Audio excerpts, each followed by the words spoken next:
She screamed, "You'll never see your daughter again." During our fight, I said, "See you in court." Turns out she'd been hiding my parental rights documents.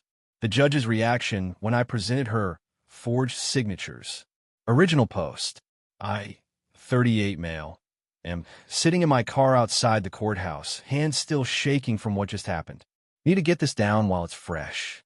My ex-girlfriend Valerie, 35, just got arrested in family court for forgery and contempt. But let me back up. Valerie and I dated for 4 years. Never married.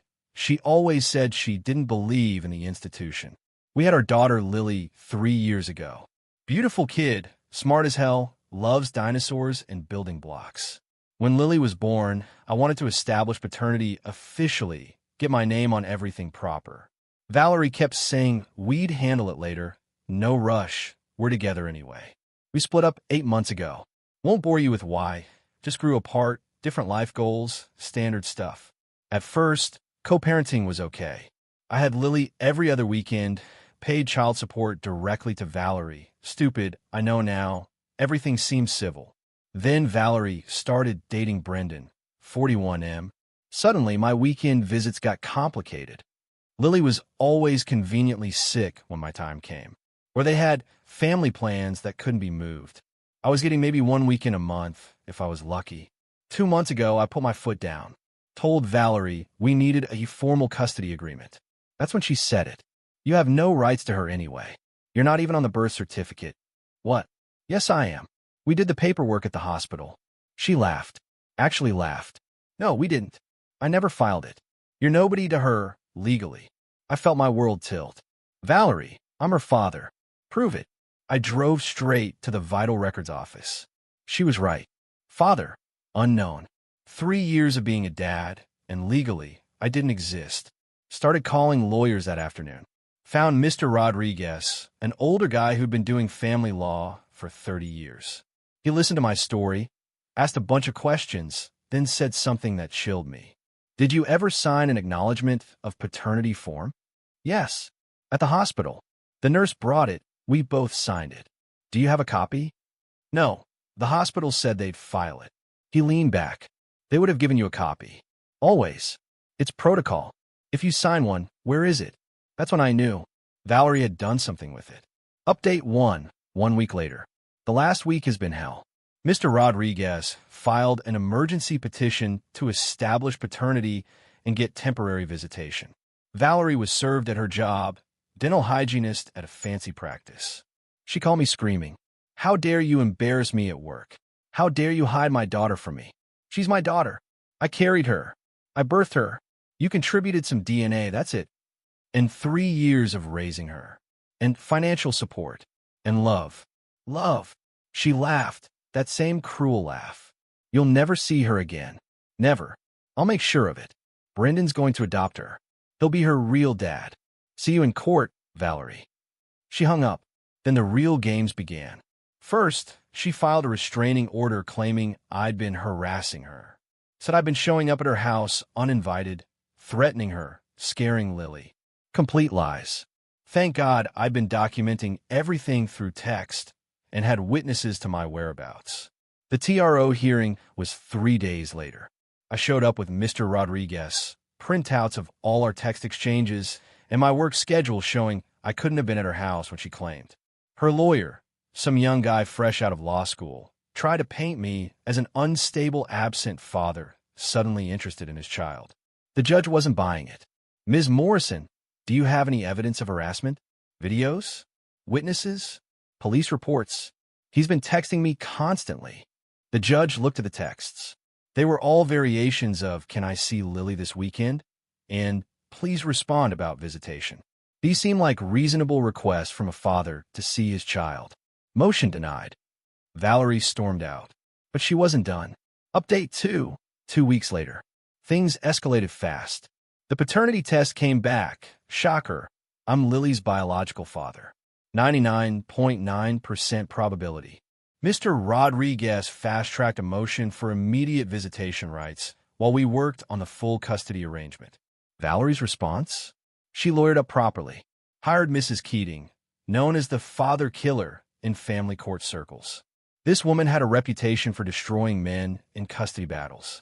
Mrs. Keating came out swinging, filed a motion claiming I was unfit due to abandonment because I wasn't on the birth certificate, mental instability based on nothing, inappropriate living situation. I have a 2-bedroom apartment. Lily has her own room. Lack of parental bond because Valerie had been limiting my time. But here's where Valerie screwed up. In her filing, she included a statement. The respondent has never attempted to establish paternity or shown interest in legal recognition as the father. I knew that was wrong. I knew I'd signed something at the hospital, so I did what any desperate dad would do. I went digging. Called the hospital records department. They had nothing. Called the state vital records. Nothing. But then I remembered something. Valerie's sister, Janet, had been there when Lily was born. She took pictures of everything. I reached out to Janet. We'd always gotten along, and she'd been suspiciously quiet during all this drama. Janet, I need your help. Do you have photos from when Lily was born? Specifically, any paperwork photos? Long silence. Then, come over. Don't tell Valerie. Update 3. 3 days later. Janet's apartment was exactly as I remembered. Organized chaos. Kids' toys everywhere. She has 2 boys. Smell of coffee, always brewing. She looked tired, stressed. I've been waiting for you to call, she said, leading me to her laptop. I knew this would come up eventually. She pulled up a folder labeled Lily's birth. Hundreds of photos. Valerie in labor. First pictures of Lily, me holding her for the first time, tears in my eyes in every shot. And then, jackpot, a photo of me signing a document. The header clearly visible, acknowledgement of paternity. Valerie's signature visible on the line next to mine. The date stamped from the hospital clear as day. Janet, this proves everything. There's more. She pulled up another photo. This one was Valerie at home, maybe a week later, holding that same form. She told me she was going to frame it for Lily's baby book, but she never filed it. No, she told me later she decided to wait. Said she wanted to make sure you were committed first. Then when you guys split. Janet shrugged. I told her she was wrong. We haven't talked much since. Can you send me these? Already did. Check your email. And Ryan. She looked me straight in the eye. Fight for that little girl. Valerie's lost her damn mind since Brendan came around. He's got her convinced Lily needs a traditional family, and you're just a complication. I hugged Janet tight and left with the evidence that would change everything. Update 4. Court day yesterday. Yesterday was the hearing for temporary custody orders. I arrived early with Mr. Rodriguez. He'd filed an emergency motion the day before with Janet's photos as evidence. Valerie and Mrs. Keating hadn't seen it yet. Valerie walked in wearing her best respectable mother outfit, conservative dress, pearls, hair in a bun. Brendan was with her, trying to look fatherly. Made my skin crawl. The judge, Honorable Patricia Fitzgerald, was all business. We're here for temporary orders regarding minor child Lily Morrison, age 3. Mr. Rodriguez, you filed an emergency motion? Yes, Your Honor. We've discovered evidence that Ms. Morrison has deliberately hidden and possibly destroyed legal documents establishing my client's paternity. Mrs. Keating jumped up. Objection. That's a serious accusation with no foundation. I have foundation, Your Honor. Mr. Rodriguez handed copies to the clerk. These are photographs taken at the hospital showing both parties signing an acknowledgement of paternity form. This form was never filed with vital records. Judge Fitzgerald looked at the photos, then at Valerie. Ms. Morrison, did you sign this document? I don't recall. You don't recall signing a legal document establishing paternity of your child? It was 3 years ago. I'd just given birth. I was on pain medication. Were you on pain medication a week later? Mr. Rodriguez showed the next photo. This is you holding the completed form at your home. Valerie's face went white. Mrs. Keating tried damage control. Your Honor, even if this form existed, it was never filed. Therefore, it has no legal weight. That's not the point, Judge Fitzgerald said, voice getting stern. Ms. Morrison, what happened to this form? I lost it. You lost it? Yes. During a move. When did you move? 2 years ago. So you kept it for a year, then lost it? Yes. The judge turned to me. Mr. Thompson, when did you learn you weren't on the birth certificate? 2 months ago, Your Honor. Valerie told me during an argument about visitation. She said I had no rights. And you believe you were on it? Yes. I remembered signing the papers. She told me the hospital would handle everything. Judge Fitzgerald shuffled through more papers. And she found something that made her eyebrows shoot up. Ms. Morrison, I'm looking at a document here from 6 months ago. It's an application for a passport for the minor child. The father's information section, you wrote unknown, but then, is this your signature authorizing as both parents? The courtroom went silent. Mrs. Keating grabbed the document. Her face changed. Your Honor, I need a moment to consult with my client. No. Answer the question, Ms. Morrison. Is this your signature in both the mother and father signature lines? Valerie stammered. I needed to get her passport quickly. For a trip. So you forged the father's signature? Or you signed as both parents fraudulently? Your Honor, Mr. Rodriguez stood up. We'd like to submit additional evidence that just came to light. He handed over another document. This is a benefits application from Ms. Morrison's employer, dated last year. She listed the father as Brendan Cooper to add the child to his insurance. Mr. Cooper and Ms. Morrison have only been dating for 5 months. The judge's face went red. Ms. Morrison, did you commit fraud on this insurance application? No. Brendan agreed to help with insurance. That's not what I asked. Did you falsely list Mr. Cooper as the biological father of your child? Brendan stood up. I didn't know about this. Valerie turned to him. Brendan, please. You told me your father was some deadbeat who abandoned you both. The judge slammed her gavel. Everyone sit down.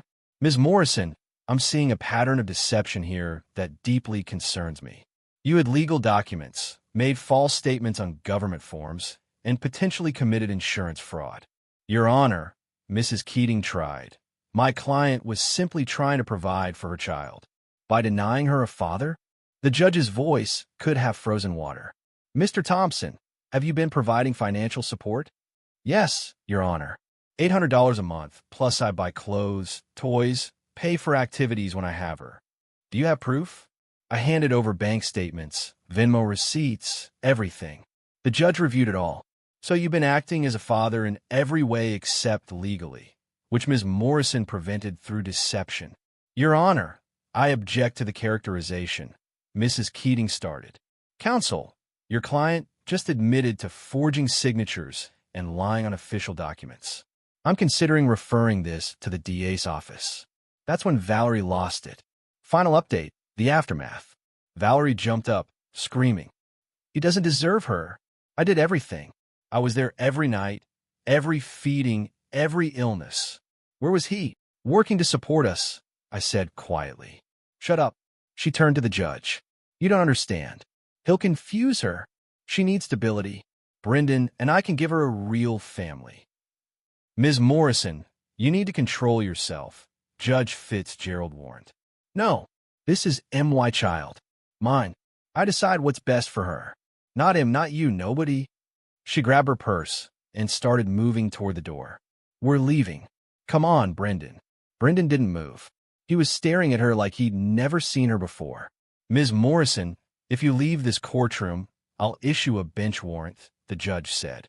Valerie spun around. You can't take her from me. I'll disappear. You'll never find us. He'll never see her again. The judge immediately called for the bailiff. Ms. Morrison, you're in contempt of court. Bailiff, please take her into custody. The next part happened in slow motion. Valerie tried to run. The bailiff caught her. She fought, screaming that we were all conspiring against her, that she was just protecting her baby. Mrs. Keating tried to calm her down, but Valerie shoved her away. As they cuffed her, she looked at me with pure hatred. You did this. You destroyed our family. No, Val. You did that when you decided I didn't deserve to be Lily's father. They took her to holding. The judge continued without her. Mr. Thompson, based on the evidence presented and Ms. Morrison's behavior, I'm granting you immediate temporary custody.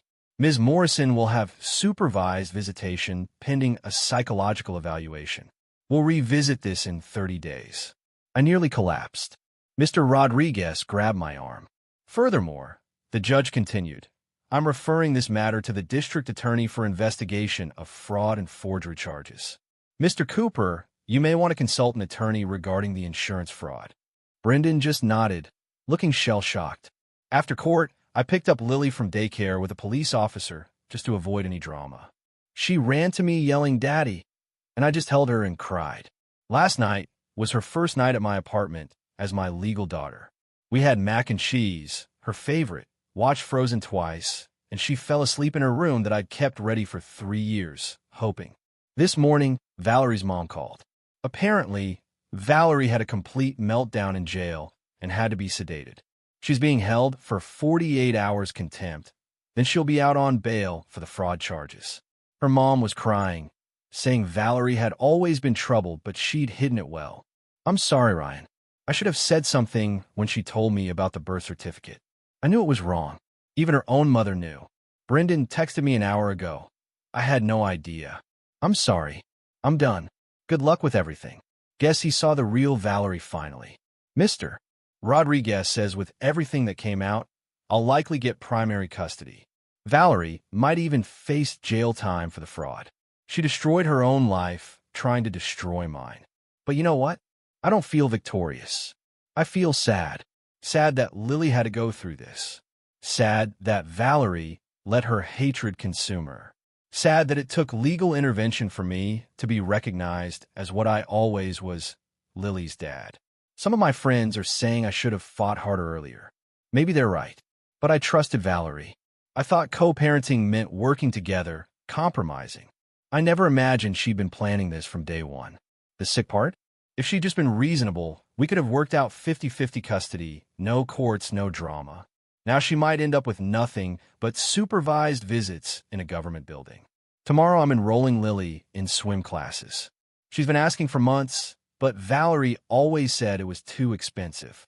Funny how she had money for Brendan's weekend trips, though. My lawyer says the criminal case could take months to resolve. The insurance fraud alone is a felony. The forged signatures on the passport application is federal. Valerie's looking at real time. Her sister Janet called to check on us. Said Valerie had called her from jail, ranting about conspiracy and how everyone betrayed her. Janet just said, You betrayed yourself, Al. I'm documenting everything now. Every pickup, every conversation, every tantrum. My lawyer says it's important for the permanent custody hearing. It's exhausting, but necessary. Lily asked for Mommy once yesterday. I told her Mommy was taking a timeout because she didn't follow the rules. She nodded sagely and said, Like when I hit Timothy at school? Yeah, baby. Like that. Okay. Can we have ice cream? 3-year-olds, man. They're resilient. I don't know what the future holds. I know there'll be more court dates, more drama, more accusations. Valerie won't go down without a fight, even from a jail cell. But for now, my daughter is safe, legal, and with me. And that birth certificate? First thing this morning, I filed the correct paperwork. Father, Ryan Thompson. Finally, to any dads out there dealing with this, document everything. Don't trust verbal agreements. Get everything in writing. And if your gut says something's wrong, listen to it. I should have fought sooner. Should have insisted on legal documentation from day one. Should have recognized the red flags. But I'm here now, and that's what matters. Lily's napping next to me as I type this. She's holding the stuffed dinosaur I bought her when she was born. The one Valerie said was too boyish for a girl. My daughter likes dinosaurs. And she has her dad. That's all that matters now.